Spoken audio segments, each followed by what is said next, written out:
Pinangalanan na nga ang mga nominado ngayong linggo, at ito nga ay sina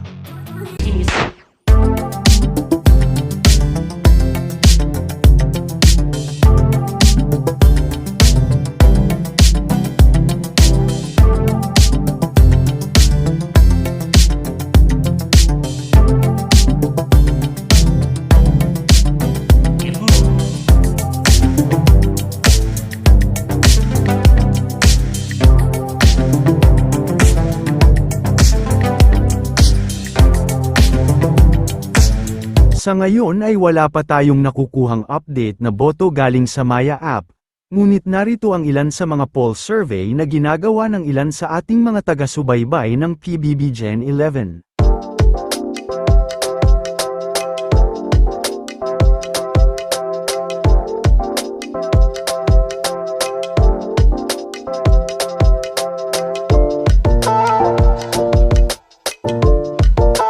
Mapapansin natin na sina Dongpat, Fiang, Kulet, at Dylan ang nakakakuha ng malaking percentage. Pinaulanan naman ng BBS si Fiang ng mga taga-suporta nito.